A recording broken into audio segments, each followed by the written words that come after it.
Hello යාළුවනේ, ඔයාලා හැමෝම සාදරයෙන් පිළිගන්නවා මගේ YouTube channel එකට. අද අපි බලන්න යන්නේ 2025 දී රිලීස් වුණු Nesha 2 movie එක. ඒ වගේම ඔයා අපේ channel එකට අලුත් කෙනෙක් නම් දැන්ම subscribe කරන්න අමතක කරන්න එපා. එහෙනම් වැඩි කතාවක් නැතුව අපි යමු වීඩියෝ එකට.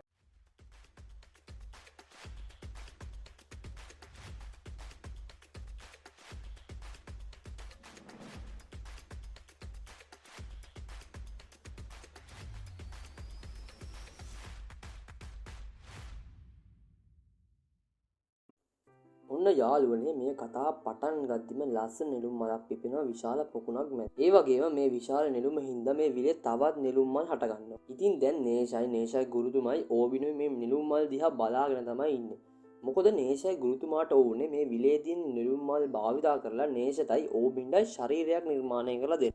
ඉතින් ගමේ මිනිස්සු සේරම එකතු වෙලා මේ විලට බැහැලා නෙළුම් මල් ගලවලා ඒව සුද්ධ කරලා වෙනස්ම විදිහේ සුදු පාට ඝන දියරයක් හදනවා. හැබැයි ඉතින් මේ ගමේ මිනිස්සු මේ දියරය හදන විදිය දැකලා නේෂට නම් ගොඩක් තරහ යනවා. මොකද කියනවා නම් මේ ගමේ මිනිස්සු ඔට්ටු හූරන ගමන් කකුල් කහන ගමන් එක එක අප්‍රසන්න වැඩ කරන ගමන් තමයි මේ නෙළුම් දියරය හදන්නේ.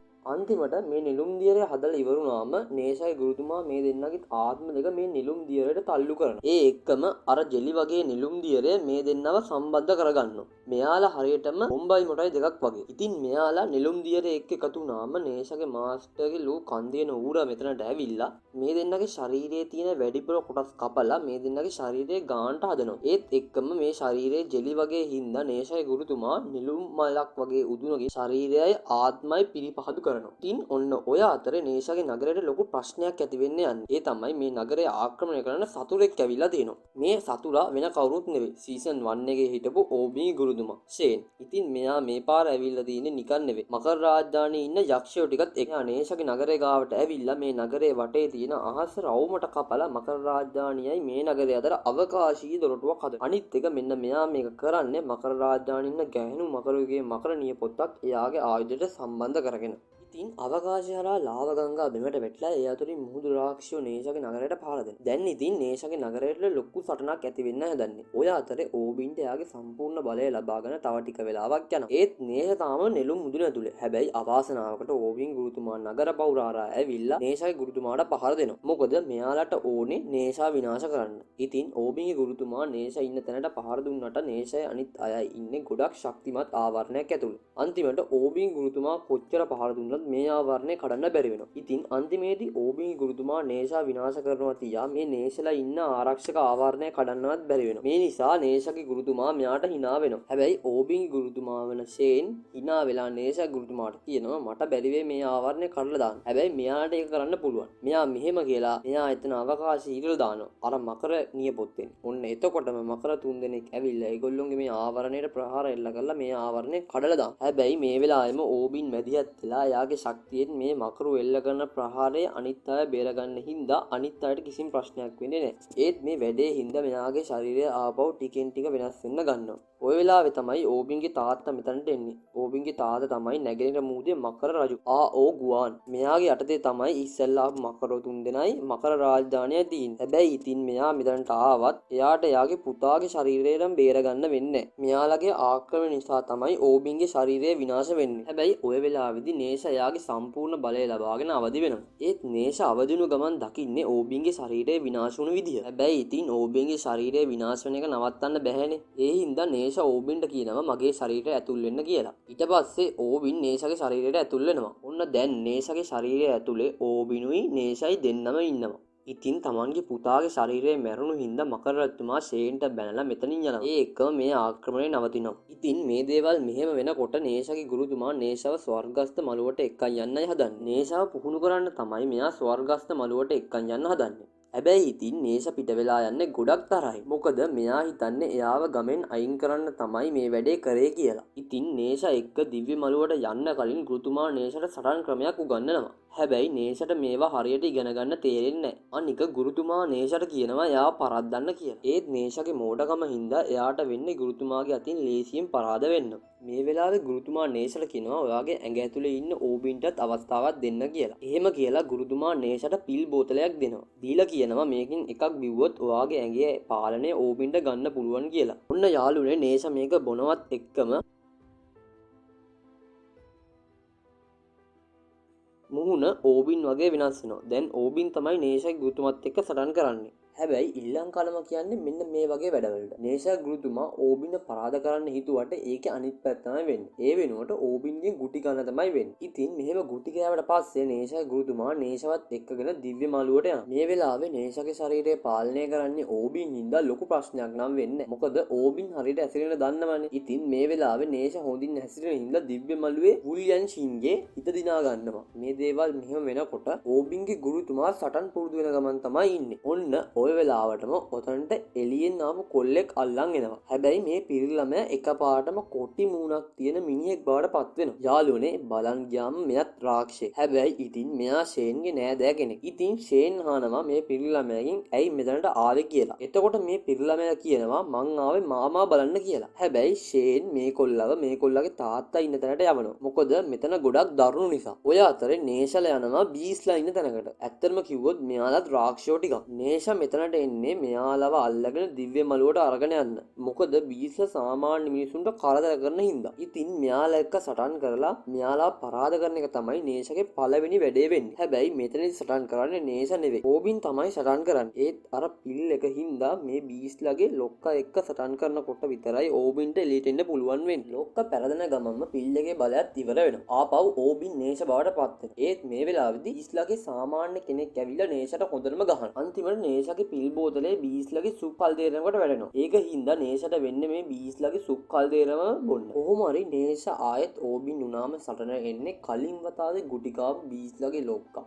ඉතින් මෙයාට වෙන්නේ ආපහු වතාවක් ඕබින්ගෙන් ගුටි ගන්න. ඔන්න ඊට පස්සේ කලින් නේෂාට ගහපු බීස්ලත් එනවා ඕබින් එක්ක සරණට. මොකද මෙයා දැන් හිතාන් ඉන්නේ තමන් ලොක්කටත් වඩා ශක්තිමත් කියලා. ඒත් මේ පාර සටන් කරන්නේ නේෂා නෙවෙයිනේ. ඕබින් නිසා මේ බීස්ලටත් හොඳටම ගුටි කන්න. මෙයාලගේ සටන දිහා ඈත ඉඳන් බලාගෙන ඉන්නවා නේෂායි ගුරුතුමත් ඒකම වුල්ලන්ෂින් යටතේ ඉන්න කෙනෙක්. නේෂා මේ බීස්ලා පරාජය කරාට පස්සේ දිව්‍ය මළුවේ ඉන්න අය ඇවිල්ලා මේ බීස්ලාට යන්න නොදී දැල් දාලා හිර කරගන්නවා. ඊට පස්සේ මෙයාලව අරගෙන යනවා දිව්‍ය මාලිගාවට. මාලිගාවට ආවට පස්සේ මෙයාලා යනවා රැස්වීමකට. මේ වෙලාවේ වුල්ලන්ෂින් අනිත් අයට නේෂා වගේම නේෂාගේ ගුරුතුමාවත් හඳුන්වලා දෙනවා. ඊට පස්සේ නේෂාගේ ගුරුතුමා වෙනුවෙන් වෙනම ආසනයක් හදලා දෙනවා. මේ ආසනය හරියට නෙළුම් මලක් වගේ. ඔන්න ඔය අතරේ බීස්ලා පරාද කර පුංචි දක්ෂයා කවුද කියලා බලන්න මේ රැස්වීමේ ඉන්න අනිත් අයත් ඔතනට එනවා. හැබැයි නේෂා මේ රැස්වීම අයට පෙන්වන්නේ එයාගේ පෙනුම නෙවෙයි. එයා යන්නේ ඕබින්ගේ පෙනුමෙන්. මොකද ඕබින් කියන්නේ ගොඩක් හොඳට හැසිරෙන දන්න කෙනෙක්නේ. ඉතින් මේ රැස්වීමේ ඉන්න අය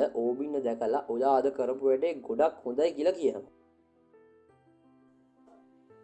මෙයාලගේ ප්‍රශංසාවල් අහපු නේෂා සතුටටම අඬන්න ගන්නවා. එයා අඬන වෙලාව එයාව සනසන්න එයාගේ අම්මයි තාත්තයි ළඟ නැති නිසා ඕබින් කියනවා ඔයා දුකින් ඉන්නේ කියලා මන් දන්නව. ඒ දුක කාට හරි කිව්වම දුක අඩු වෙනවා කියලා. හැබැයි ඉතින් නේෂා කියන්නේ අනිත් අය කියන දේවල් අහන කෙනෙක් නෙවෙයිනේ. ඒක හින්දා නේෂා ආයෙත් ඕබින්ට කියනවා මට එහෙම දුකක් නෑ. මගේ හිත ගොඩක් තදයි කියලා. ඉතින් මේ දේවල් මෙහෙම වුණාම නේෂාට තියෙනගේ දෙවනි වැඩේ මෙතනමයි. අර කලින් පෙන්නපු කොටි පිල්ලමගේ පවුලේ අය අනිත් අයයි ඉන්න තැන. ඉතින් මෙතන ඉන්න පුංචි රාක්ෂයන්ට උගන්න මාස්ටර් ටිකක් දරුණු සටන් ශිල්පියෙක් වගේ. මෙන්න මෙයාවල් ගන්න තමයි නේෂා මෙතනට එන්නේ. හැබැයි නේෂා මෙතනට ආවට මෙතන ඉන්න මාස්ටර්ට විරුද්ධව සටන් කරන්නේ ඕබින්. ඉතින් නේෂා මෙතනට මුලින්ම එන්නේ යාළගේ ගෝලයෙක් විදියට ඉගෙන ගන්න. හැබැයි මෙයාලා දෙන්නගේ සටනේ අතරෙදි මෙයාලා දකිනවා ස්වර්ගයේ මළුවේ අය. ඉතින් මෙයාට තේරුම් යනවා නේෂා කියන්නේ මෙයාගෙන් ඉගෙන ගන්න ආපු ගෝලයෙක් නෙවෙයි කියලා. හැබැයි දැනටමත් පරක්කු වැඩි. මෙයා මේක දැනගන්නකොට මොකද මෙයාලගේ සටනේ ඕබින් එයාගේ අයිස් බලය පාවිච්චි කරලා මේ යක්ෂ මාස්ටර්ව ගල් කරන්න යද්දී මේ යක්ෂ මාස්ටර් එයාගේ අත කපා ගන්න. ඕබින්ට ඕනුනේ මෙයාට හානියක් කරන්න ඒත් මේ යක්ෂ මාස්ටර් යාගේ අත කපා ගන්න හින්දා ඕබින් ගාව මේ මාස්ටර්ගේ අත ඉතුරු වෙනවා. ඒ එක්කම මෙතනට ආපු වූලියන් ගාව හිටපු ගෝලෙක් මෙයාට කියනවා යටත් වෙන්න කියලා. හැබැයි ඔය වෙලාවෙදිම තමයි මෙතනට ආලා යක්ෂ මාස්ටර්ගේ පුතා එන්නේ. ඉතින් මෙයා ආපු ගමම කොටියෙක් වෙලා මේ දිව්‍ය මළු අයට පහර දෙන්න ගන්න හින්දා වූලියන්ගේ ගෝලය යාගේ දුන්න පාවිච්චි කරලා මේ කොඩි කොල්ලට විදිනවා. ඒත් මේ ඊතලය මෙයාගේ තාත්තා මැද්දට පැනලා නවත්ත ගන්න හින්දා මේ ඊතලෙන් මෙයාට තුවාලයක් නම් වෙන්නේ නැහැ. හැබැයි මේ ඊතලයේ වදින්න යන පොඩි කොල්ලගේ තාත්තට ඒත් කොහොම හරි මේ යක්ෂ මාස්ටර් පොඩි කොල්ලවත් අරගෙන මෙතනින් පැනලා යනවා. හැබැයි ඊට පස්සේ තමයි ලොකුම අවුල වෙන්නේ. මොකද මේ පොඩි කොල්ලා යන්නේ ඕබින්ගේ ගුරුතුමා වන ෂේන් ගාවට. ඉතින් මේ කොල්ලා ගිහින් කලින් වෙච්ච දේවල් ෂේන්ට කියනවා. ඒ සීන් එකෙන් පස්සේ අපිට පෙන්වන්නේ අපේ වීරයා නේෂව. මොකද මේ වෙලාවේදී ගමේ හිටපු ආරක්ෂක දෙන්නෙක් ඇවිල්ලා නේෂට කියනවා ගම සම්පූර්ණයෙන් විනාශ වුණා කියලා. මේක ආපු ගමන් නේෂයි එයාගේ ගුරුතුමයි හොඳටම කලබල වෙනවා. ඉතින් නේෂ ඉක්මනට දුවලා යනවා එයාගේ ගමට. ඒත් නේෂට දකින්න පුළුවන් වෙන්නේ පණ පිටින් පිච්චිලා මැරුණු එයාගේ ගමේ අය විතරයි. අනික මුළු ගමම සම්පූර්ණයෙන්ම අළු වෙලා ගිහින්. අන්තිමේදී නේෂට හම්බ වෙන්නේ එයාගේ අම්මගේ යුද ඇඳුමේ කොටසක්. ඒ වෙනකොටත් ඒක කැඩිලා පිච්චිලා ගිහින්. ඔය අතරේ මෙතනට වූලියන් එනවා. ඉතින් මෙයත් ඇවිල්ලා නේෂගේ තරහ ගොඩක් අවුස්සනවා වගේ වැඩක් තමයි කරන්නේ. ඉතින් මේ වැඩේ එක්ක තරහ ගිය නේෂ ගුරුතුමාගේ ලොකු කන් තියෙන උර ගාවට තිබිලා ලොකු ගිනි වලු දෙකක් අරගෙන ඒක පාවිච්චි කරලා ගොඩක් වේගින් යනවා. ඇත්තටම මෙයා යන්නේ ඩීමන් කෙනෙක් ගාවට. හැබැයි මේ ඩීමන් ගොඩක් කැත මහත ගෑනු කෙනෙක්. ඉතින් ගොඩක් තරහා ගිහින් ඉන්න නේෂා මේ ඩීමන් එක්ක සටන් කරන්න ගන්නවා. මේ සටනේදී තමයි මේ ඩීමන්ගේ ඇත්ත ස්වරූපය එළියට එන්නේ. මේ ඩීමන් ගල් වලින් හැදුණු ගොඩක් කැත රාක්ෂසයෙක්. හැබැයි මේ රාක්ෂයා කොච්චර බලවත් වුණත් මේ ඩීමන්ටත් වෙන්නේ නේෂාගේ ඇඟේ එන ගිනි ජාලා වලින් පිච්චිලා විනාශ වෙන්න. මේ ඩීමන් විනාශ වුණාට පස්සේ නේෂාගේ ගුරුතුමයි වූලියන්ගේ ගෝලයයි නේෂාව එක්කන් යනවා වූලියන් ගාවට. ඉතින් වූලියන් කියනවා නේෂාගේ ගම විනාශ කරපු අය මන් දන්නවා කියලා. මෙයා මෙහෙම කියන නේෂව එක්කන් යන්නේ මකර රාජධානියට. ඒ කියන්නේ නැගිනහිර මුහුදට. ඉතින් මෙතනට ආවට පස්සේ වූලියන් නේෂාගේ ගමේ වුණු විනාශයට වැරදිකාරයා මකර අධිරාජ්‍යයා කියලා මකර අධිරාජ්‍යයට හොඳනම් බනිනවා. ඉතින් මේ වෙලාවේ නේෂා ඉන්නෙත් ගොඩක් තරහ ඉන්නේ. ඒක නිසා නේෂා මකර අධිරාජ්‍යය එක්ක ලොකු සරණක් ඇති වෙනවා. ඔය අතරේදී වූලියන් එයාගේ බලය පාවිච්චි කරලා මුළු මකර රාජධානියම එයා ගාව තියෙන කල්දේරමක් වගේ නිදානයක සීල් කරගන්නවා.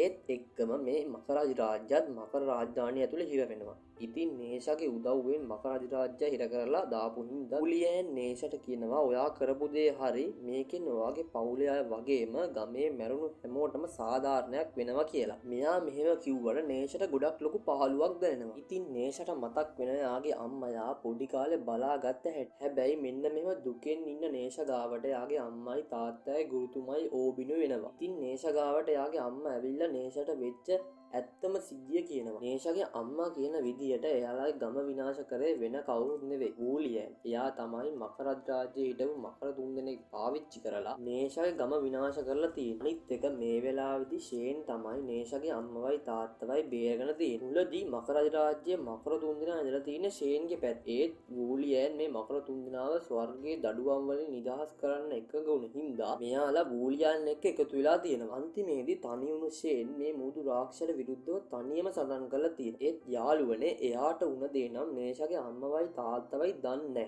ඉතින් මෙයාගේ ප්ලෑන් එක වෙලා තියෙන්නේ නේෂා පාවිච්චි කරලා මකර අධිරාජ්‍යවත් කොටු කරගන්න. දැන් ඉතින් මෙයාගේ වැඩේ සැලැස්මට අනුව වෙලා තියෙනවා. හැබැයි නේෂා කියන්නේ වැඩි ඉවසීමක් නැති කෙනෙක් හින්දා නේෂා වූලියන්ගේ ගෝලයන්ට පහර දෙන්න ගන්නවා. එයාගේ අම්මගේ ඇත්ත දැනගත්තට පස්සේ නේෂා පහර දෙන්න ගන්නවත් එක්කම යාළුවනේ ඕබිනුත් වූලියන්ගේ ගෝලයන්ට ඇවිල්ලා පහර දෙන්න ගන්නවා. ඇත්තටම මේ වෙලාවේ වූලියන් ඉන්නේ මකර රාජධානිය පිරිපහදු කරන ගමන්. ඒ නිසා තමයි වූලියන්ගේ ගෝලය වූලියන්ට බාධා කරන්න නොදී මෙයාලා එක්ක සටන් කරන්නේ. ඇත්තටම වූලියන් ඉන්නේ මේ මකර රාජධානියේ ඉන්න මුහුදු රාක්ෂසී ඉන්න පිල් එකක් විදියට පිරිපහදු කරන ගමන් තමයි. ඒ නිසා තමයි වූලියන්ගේ ගෝලය වූලියන්ට බාධාවක් වෙන නොදී නේෂාලා එක්ක සටන් කරන්නේ. ඔය අතරේ තමයි මේ සටනට අර මකර රාජධානියේ හිටපු මකර තුන්දෙනාත් එකතු වෙන්නේ. මෙයාලා උදව් කරන්නේත් වූලියන්ට තමයි. ඉතින් මේ දෙකොල්ල අතර ලොකු සටනක් ඇති වෙනවා.